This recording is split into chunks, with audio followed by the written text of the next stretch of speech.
আজ আমাদের ধারাবাহিক রুহানি অনুষ্ঠানে আমরা কিছু আলোচনা করিব সিরাতাল মুস্তাকিমের আরো এক তথ্য সম্পর্কে এবং উক্ত উল্লেখকৃত সেই তথ্য হইল ফকরে বা করম ওলি গুণের কিছু সঠিক পরিচয় সম্পর্কে দলিল প্রমাণ সহ সম্পূর্ণ আধ্যাত্মিক দৃষ্টি অনুসারে এবং দেহতত্ত্বের হিসাব অনুযায়ী আমাদের আজকের পর্বে কিছু আলোচনা করা হইবে।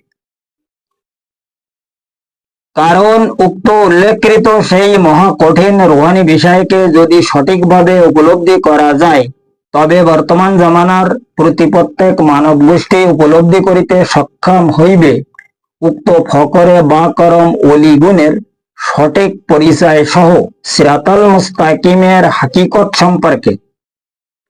প্রত্যেক ব্যক্তি আরো বহু এলেম অর্জন করার জন্য সঠিক রুহানি হিসাব অনুযায়ী এবং বাতিনি তালিম অনুসারে অবশ্যই সক্ষম হইতে পারিবে ইনশাআল্লাহ তাআলা।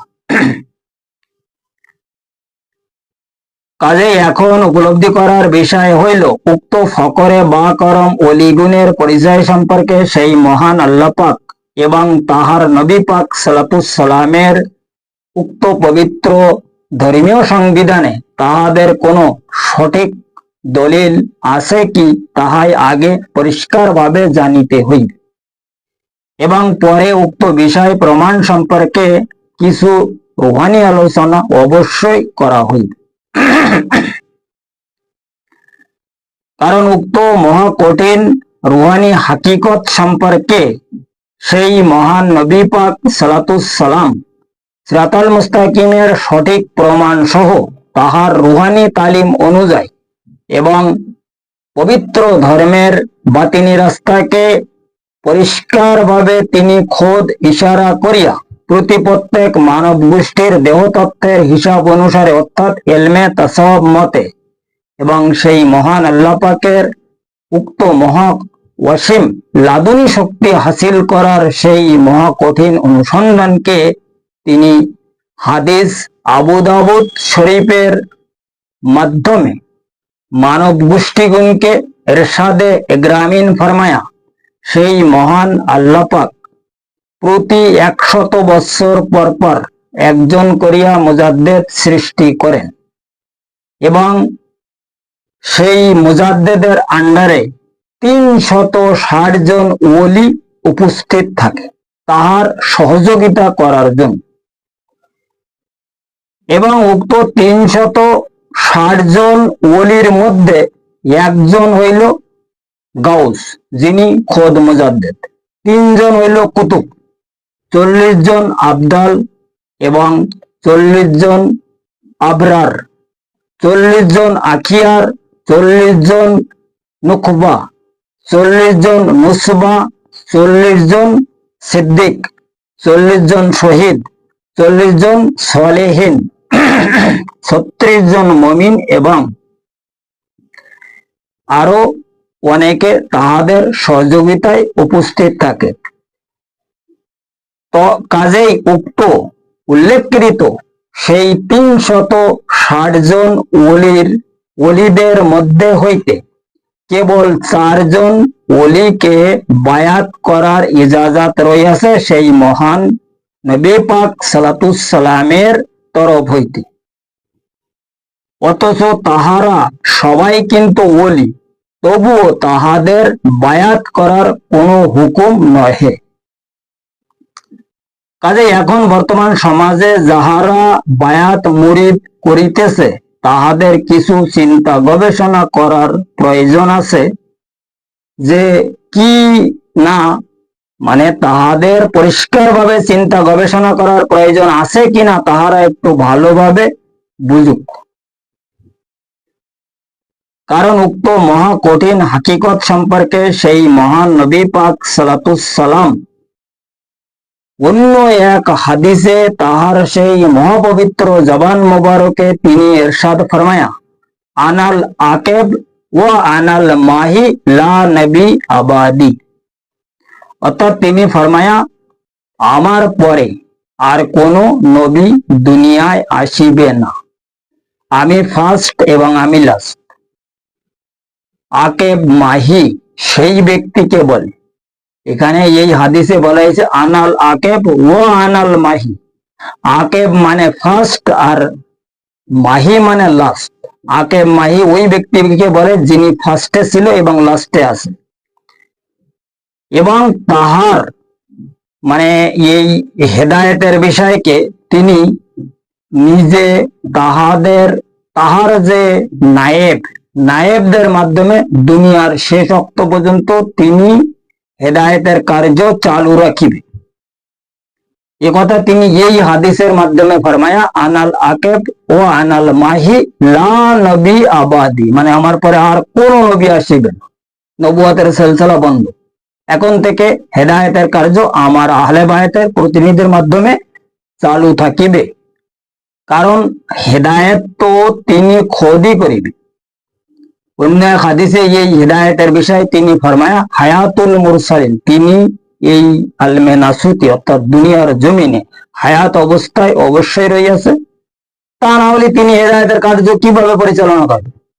এবং এই যে 360 জন ওলি, তাহাদের কর্ম হইল কেবল হুজুর পাকের এই যে দিন, উনি যে দিনকে প্রতিষ্ঠিত ফরমায়া দুনিয়ার জমিনে, এই দিনের মধ্যে সেই ওনার উম্মতদের পরিষ্কারভাবে সামিল করা। এখন এই যে 360 জন ওলির মধ্যে 4 জন ওলি কেবল বায়াত করিতে পারে, একজন গাউস আর 3 জন কুতুব। বাকি যাহারা এনারা কি করবে, এনারা বিভিন্ন রুহানি কায়দায় এই উম্মতে মুহাম্মাদি গুণের উনাদের 4 জনের দরবারে হাসিল করিয়া দিবে। এদেরকে নফসিকেন ওলি বলা হয়। ফকরে বা করম ওলি মানে নফসিকেন ওলি। ফকরে বা করম তাহাকে বলে হুজুর পাকের পাওয়ারের উপরে তাহাদেরকে ওলি বানায়া দিয়েছে, কিন্তু যিনি মুজাদ্দেদ ইনি কিন্তু ফকরে বা করম গ্রুপের না, ইনি হচ্ছে ফকরে বা কামালিয়াত গ্রুপের, কিন্তু তাহাকে এখানে বসানো হয়েছে এনাদের তালিম টিচিং এর জন্য। যেমন এই 3 জন কুতুব বায়াত করবে। এখন যে কিছু কিছু রু আছে যে অনেক এই যারা কুতুব বা অন্যান্য নর্মাল ক্লাসের ওলি, এনাদের মানে ক্ষমতা নেই তাহাদের হেদায়েত করার। এই সমস্ত রুগুন ওনার কাছে হাজির করবে। কার কাছে? যিনি মুজাদ্দেদ, উনি হচ্ছে ফকরে বা করম বা কামালিয়াত ওলি, ফকরে বা করম গ্রুপের না। আর ফকরে বা করম ওলি হচ্ছে তাহারাই যাহারা হুজুরে পাকের দিদার পর্যন্ত হাসিল করিয়াছে, দিদারে মুস্তফাওয়ালা ওলি বলা হয়। আর ফকরে বা কামালিয়াত মানে হইল দিদারে ইলাহি ওয়ালা ওলি। এই হইল মানে ফকরে বা করম ওলি গুলোর বা যাহারা ফকরে বা করম ওলি এই দুনিয়ার জমিন, তাহাদের সম্পর্কে সামান্য কিছু পরিচয় এবং সিরাতাল মুস্তাকিমের আরো এক বিশাল বড় তথ্য। এই তথ্যকে আমাদের প্রত্যেক মানব গোষ্ঠীর পরিষ্কারভাবে জানার প্রয়োজন আছে বলে আমি মনে করি। কারণ কি, বর্তমান সমাজের মধ্যে আমরা বিভিন্ন স্থানে বিভিন্ন জায়গায় এই বায়াত মুরিদের বিষয় একটা বিশালভাবে জর্জরিত হইতেছে। যাহারা বায়াত মুরিদ করিতেছে তাহারাই জানে না যে আসলে এই বায়াত মুরিদের অ্যাকচুয়ালি হিস্টোরি কি, শরিয়াত কাহাকে বলে, তরিকাত কাহাকে বলে, হাকিকত কাহাকে বলে, মারিফত কাহাকে বলে, এই শরিয়াত তরিকাতের আরকান আহকাম কি, বা এইসব বিষয়গুলো তাহাদের কোনো কিচ্ছু জানা নেই। নফসের তাজকিয়া, কলবের তাজকিয়া, হকুল একিন, কাশফি ইমান, তাজাল্লি রুহু, এসব সম্পর্কে তাহাদের কোনো খোঁজ খবর নেই। তাহারা কেবল আওলাদে রাসূল, নায়েবে রাসূল, রাসূল, সে রাসূল সাজিয়া বিভিন্ন কায়দায় গদিনিসেন পীর হিসাবে কেবল বায়াত মুরিদ করিয়া যাইতেছে। এক ধরনের উলামায়ে সম্প্রদায়ও এই কাজে সামিল হয়েছে। কারণ তাহারা দেখলো যে এই যে যারা গদিনিসেন পীর, আওলাদে রাসূল, নায়েবে রাসূল, এদের কাছে তো এলেম টেলেম কিছু নেই, অথচ এরা তো বিশাল বড় বড় পীর সেজে বসে, তাদের বিশাল মুরিদ মাত্রা, বিশাল বড় দরবার, বিশাল আয় উপার্জন তাহাদের হচ্ছে, নজর মানে চান্দা নজরানা তাহাদের দরবারে আসিতেছে। এখন এই অবস্থা দেখে ওরা দেখলো যে আমরা তো এলেমধারী মানুষ, আমাদের কাছে তো মানে এলেম আছে, তো ওনারাও এই বায়াত মুরিদের কাজ শুরু করিয়েছে তাদের জাহিরগত কিতাবি এলেমের মাধ্যমে। কিন্তু কিতাবি এলেমে তো কোনো ব্যক্তি হেদায়েত হইতে পারে না, যে ব্যাপারে মানে পরিষ্কার ভাবে কোরআন শরীফে আল্লাহ পাক ফরমায় আছে সূরা নূরের মধ্যে, ইহাদিল্লাহি লিনুরিহি মাইয়াশা, আমি যাহাকে হেদায়েত করি আমার নূর দ্বারা, কিতাবের মাধ্যমে নয়। এখন আমরা কিতাবের মাধ্যমে যদি কারোর কাছে বায়াত মুরিদ গ্রহণ করি, তো এখানে এই জিনিসটাও বোঝার বিষয় আছে। এই জন্য বর্তমান সময়ে দেখো, বায়াত হওয়ার শুধু একমাত্র কারণ হইল কি জন্য, আমরা যে জিনিসগুলো আয়ত্তে আনিতে সক্ষম নয় সেই ব্যাপারে আমাদেরকে বায়াত গ্রহণ করিতে হয়। আর সে যে জিনিসগুলো আমরা আয়ত্তে না আনিতে পারি সেটা হচ্ছে কি, সেটা হচ্ছে আমাদের ভিতরে, আমাদের এই দেহর মধ্যে যে সমস্ত রুহানি ফাংশন আছে, যে সমস্ত রুহুরা বসবাস করিতেছে, যে সমস্ত রুহুরা আমাদের পরিচালনা করিতেছে, তাহাদের সম্পর্কে আমাদের জানকারি করার জন্য, তাহাদের মানে সবল করার জন্য, তাহাদের প্রকাশ করার জন্য, তাহাদের প্রকাশ করিয়া তাহাদের ওসিলায় আমাদের মুক্তি লাভ করার জন্য আমাদেরকে বায়াত হইতে হয়। এখন এই বায়াতেরও দুই তিন প্রকার নিয়ম কানুন আছে। একটা হচ্ছে জিসমানি বায়াত, একটা হচ্ছে রুহানি বায়াত। রুহানি বায়াতের মধ্যে আবার দুই প্রকার বায়াত আছে, একটা হচ্ছে কলবের বায়াত আর একটা হচ্ছে রুহুর বায়াত। এখন প্রসঙ্গে তো আমার মানে চ্যানেলে আলোচনা করা আছে যে জিসমানি বায়াত কাহাকে বলে, আর কলবি বায়াত কাহাকে বলে, রুহানি বায়াত কাহাকে বলে, এবং জিসমানি বায়াত কাহারা করে, মানে কলবি বায়াত কোন করে, আর রুহু বায়াত কোন করে, এসব ব্যাপারে আলাপ আলোচনা করা আছে। কারণ দেখো, এই যে বায়াতের যেটা বিষয়, এই জিসমানি বায়াত যে কোনো অবস্থায় বায়াতটা নষ্ট হয়ে যেতে পারে। কারণ কি, যদি আমরা যাহাদের মুর্শিদ মানিয়াছি, এখন মুর্শিদের কোনো কথার বেখালাপ চলি, তখন কিন্তু বায়াত নষ্ট হয়ে যায়, তখন আর বায়াত থাকে না। আর শয়তানের খলিফা আমাদের মধ্যে উপস্থিত আছে, আর ও লতিফায় নফস সবসময় চেষ্টা করে যাতে মানে মুরিদের তার মুর্শিদের সঙ্গে গোস্তাকি হয়। কারণ গোস্তাকি করার সাথে সাথে বায়াতটা নষ্ট হয়ে যায়, তখন ওই ব্যক্তি আর বায়াত প্রাপ্ত থাকে না। এই জন্য জিসমানি বায়াতের মধ্যে অনেক রিস্ক আছে, জিসমানি বায়াত। আর কলবি বায়াত যেটা, এটা কোন সময়ের জন্য শয়তানের খলিফা লতিফায় নফস বা শয়তান খোদ ডিস্টার্ব করার ক্ষমতা রাখে না।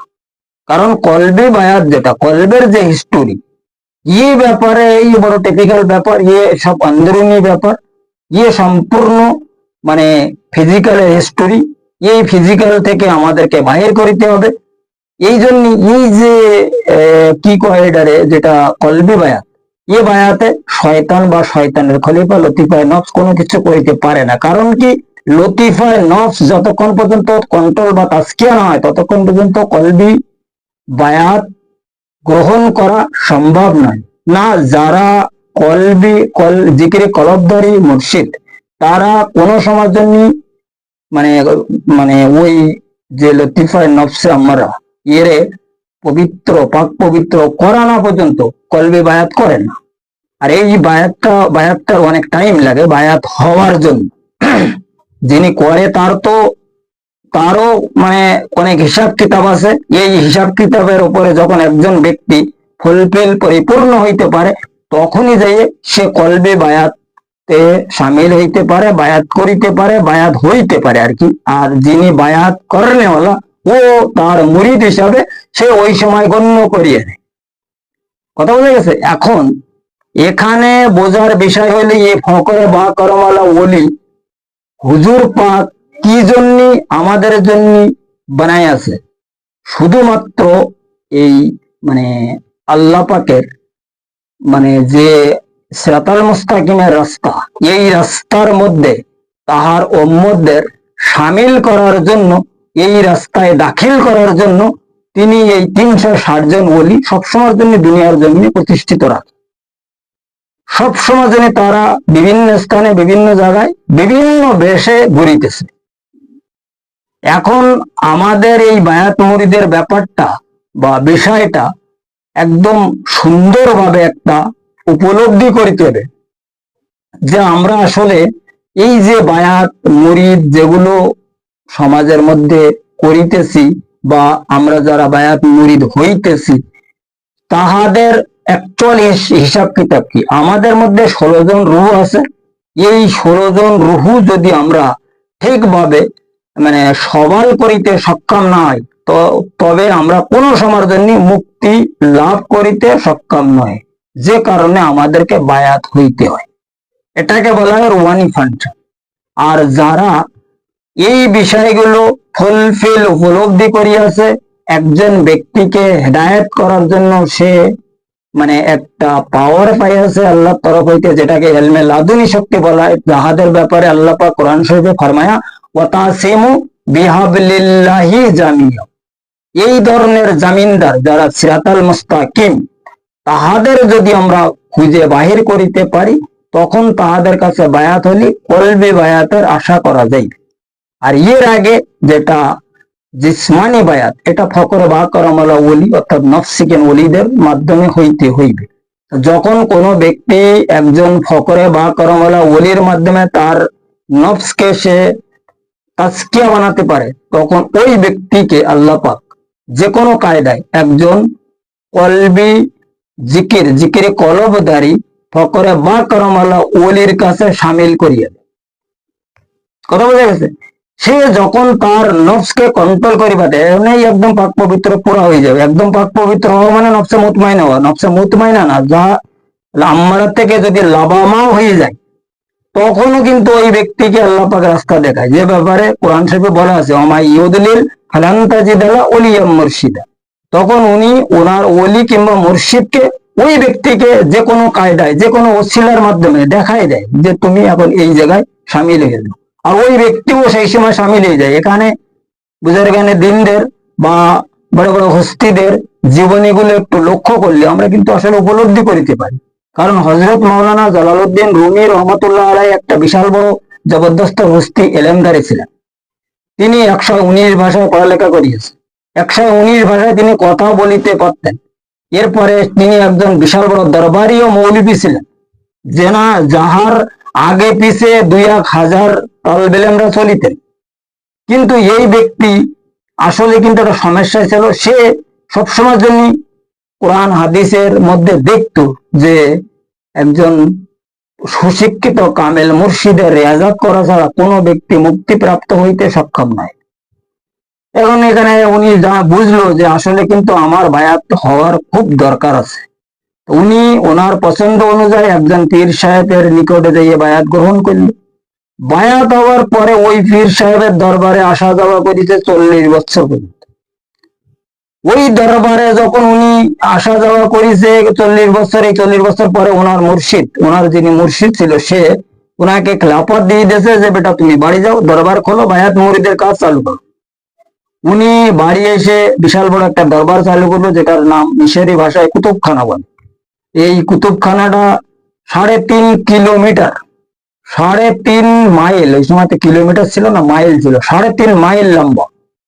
এই দরবারে মানে কুতুবখানা তো মানে মানে বানায়া উনি বায়াত মুরিদের কাজ চালু করলো। 60,000-এর মতন তার মুরিদ হয়ে গেছে। কিন্তু উনি ওনার ভিতরে একটা যন্ত্রণা ছিল, সেটা হচ্ছে কি, উনি কোরআন হাদিসে দেখতেছে যে এই রাস্তায় যারা আছে, এই রাস্তায় যারা চলিতেছে, পীর মুরিদি বায়াত মুরিদির কাজে যারা সামিল আছে আল্লাহ রাসূলের এই রাস্তায়, তাদের সঙ্গে রাসূলের সঙ্গে দিদার হয়, আল্লাহ পাকের দিদার হয়। তা আমি তো আজ পর্যন্ত হুজুর পাক এরকম স্বপ্নও দেখিনি, আর আল্লাহ পাক তো বহু দূরের কথা।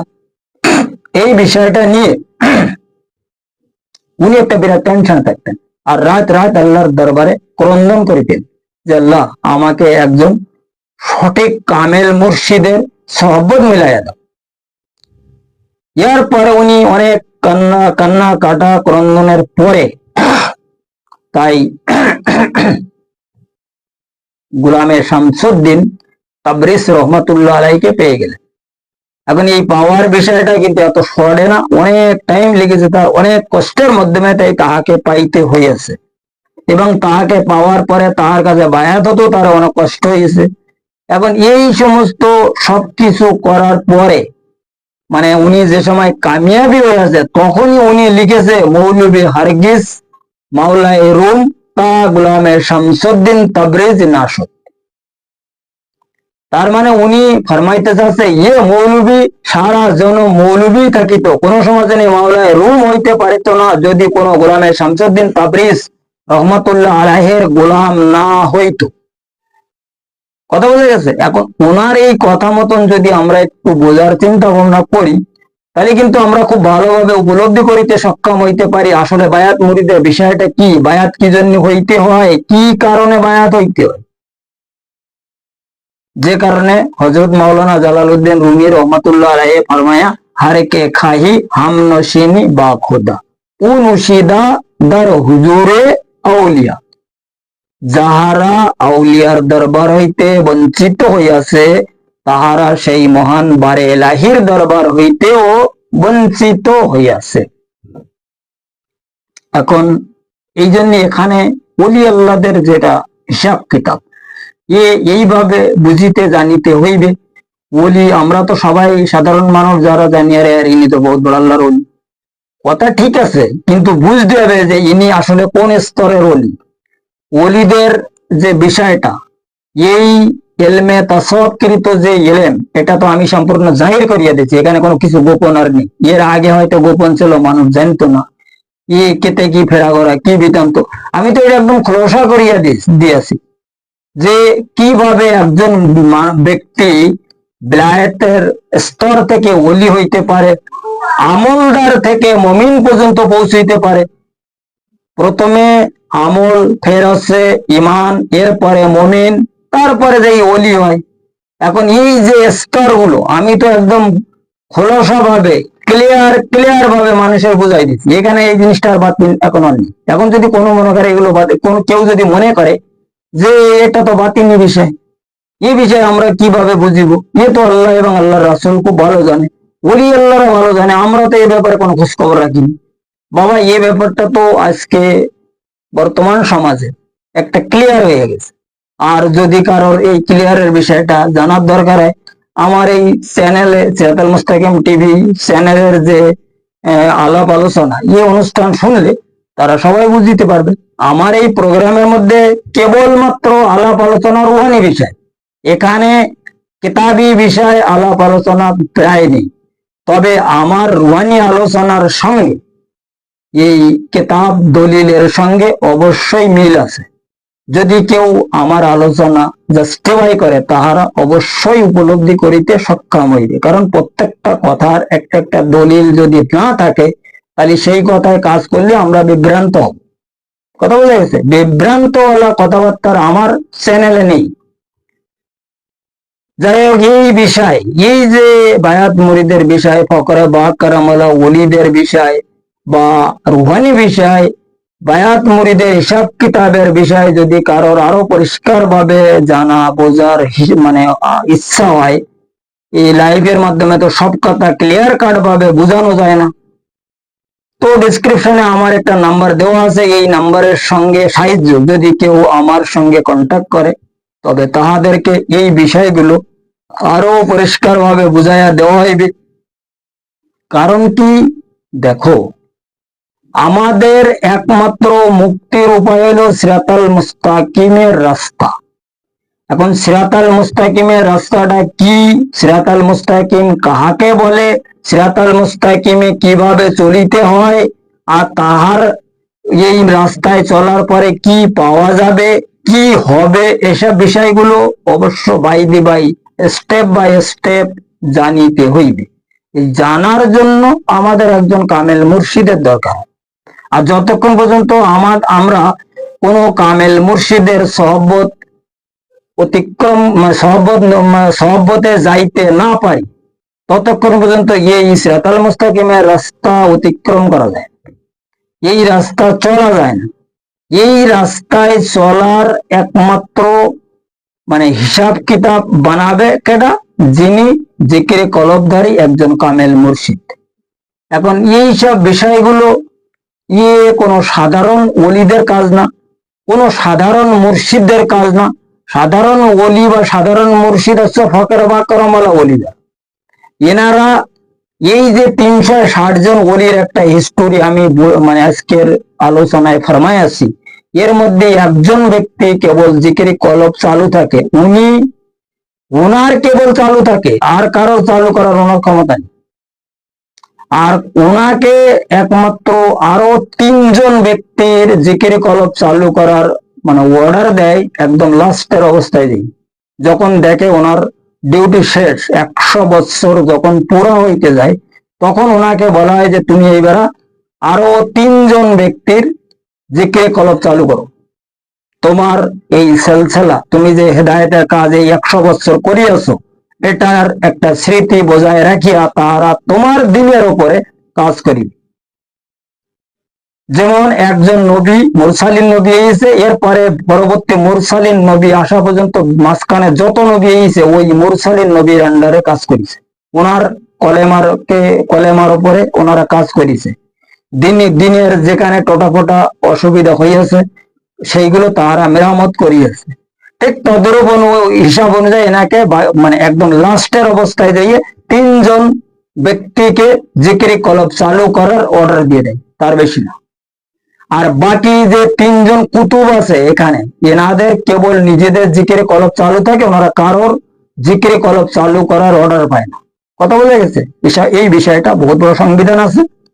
যেমন মাওলানা কায়নাত সবাইকে মানে হেদায়েত করার অর্ডার পাইয়াছিলেন, কিন্তু আরো হুজুর পাকের 3জন সাহাবা মোকাম্মেল ছিল, কিন্তু তাহাদের কারোর হেদায়েত করার ফুলফিল হেদায়েত করার অর্ডার পায়নি।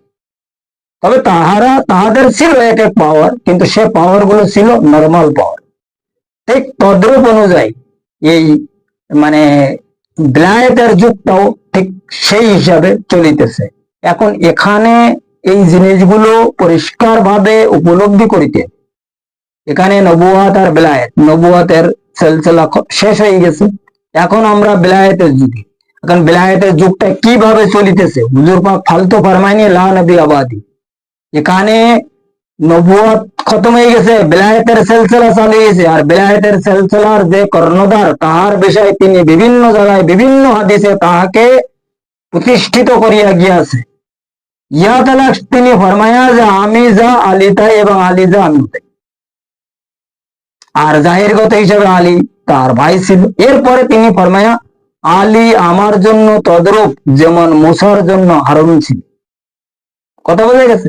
এইসব বিষয়গুলো আসলে যদি কেউ বোঝার চিন্তা ভাবনা করে, তখন প্রত্যেকটা ব্যক্তি তার মুক্তির বিষয়টা উপলব্ধি করিতে সক্ষম হইবে। কারণ এ ব্যাপারে আল্লাহ পাক কোরআন শরীফে পরিষ্কার ভাবে ফরমায়া, ওয়ালা তুতে মান আগফালনা কলবাহু আন যিকিরিনা, যাদের কলব, দিল কিংবা কলব আমার জিকির হইতে গাফিল রয়েছে, তোমরা তাহাদের কোনো পাইরাবি করিবা না। এখানে আয়াতে বলা হয়েছে মান আগ ফলনা। এই আগ মানে কি? আগুন। মান মানে মন। পরিষ্কার ভাবে কথায় কথায় কথাগুলো বুঝতে হবে।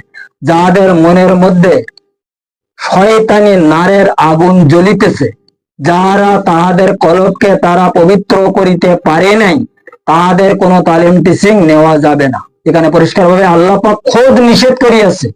এখন বর্তমান জমানায় যারা বড় বড় এলেমদারি, বহুত বড় স্কলার, বহুত বড় হস্তি, তাহারা এই আয়াতটা ভালোভাবে মানে নাকচ করুক। এই আয়াতে যে কথা আল্লাহ পাক ফরমায় আমি বলতেছি, এরপরে হুজুর পাক খোদ ফরমায় ইত্তাকু আলেমুজ জাহেল, এদেরকে তিনি জাহেল আলেম হিসাবে মানে প্রাধান্য দিয়ে আছে। ও আলেমুজ জাহেল, আলেমুল লেসান ও জাহিলুল কলব। ইত্তাকু আলেমুজ জাহেল, আলেমুল লেসান ও জাহিলুল কলব।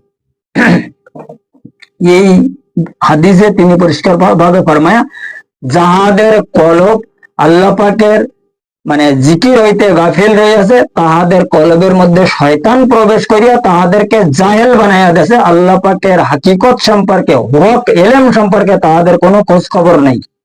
তোমরা সেই সমস্ত ব্যক্তি হইতে অনেক দূরে থাকি। এবং আল্লাহ রসুলের এই হিসাব অনুযায়ী যদি আমরা একটু ক্যালকুলেশন করি বা বোঝার চিন্তা ভাবনা করি, তাহলে বোঝা যায় যে আমরা কোথায় কোন ব্যক্তির কাছে বায়াত হওয়া যাবে আর না হওয়া যাবে। এরপরেও যদি কোনো ব্যক্তি বলে আসলে আমরা কিভাবে চিনবো, কিভাবে বুঝবো, এটা হচ্ছে তাদের একমাত্র মন গড়া বিভ্রান্ত কথাবার্তা। কারণ এগুলো বোঝার জন্য তো এত দলিল আসছে, এত নবী আসছে, এত পয়গম্বর আসছে, এরপরে অলি আল্লাহদের সিলসিলা আজ পর্যন্ত চলতেছে। এরপরেও যদি আমরা বলি যে আমরা কিভাবে বসবো, আর আমার এই প্ল্যাটফর্মে আমি তো এই এলমে তাসাউফ, এলমে লাদুন, এই বিষয়গুলো শরিয়াত, তরিকাত, হাকিকত, মারিফাত, আহাদানিয়াত, এ তো আমি তো সবকিছু একদম ক্লিয়ার কাট খুলে দিছি, এখানে কিছু গোপন নেই। এখন যদি কেউ বলে এগুলো বাতিনি বিষয়, আমরা বুঝতে পারছি না, আমরা কিভাবে বুঝবো, এসব এলেম আমরা জানি না, কোথার থেকে পাবো, এটা হচ্ছে তাদের একমাত্র মন গড়া বিভ্রান্ত কথাবার্তা। এসব কথাবার্তার কোনো যুক্তি আসে না। কথা বোঝা গেছে? এখন সবাই বুঝুক যে কিভাবে তারা হেদায়েত হইবে, যে কিভাবে হেদায়েতের রাস্তায় চলিবে। হেদায়েত হওয়া অত সোজা ব্যাপার না। হেদায়েত মানে কি? জানকারী।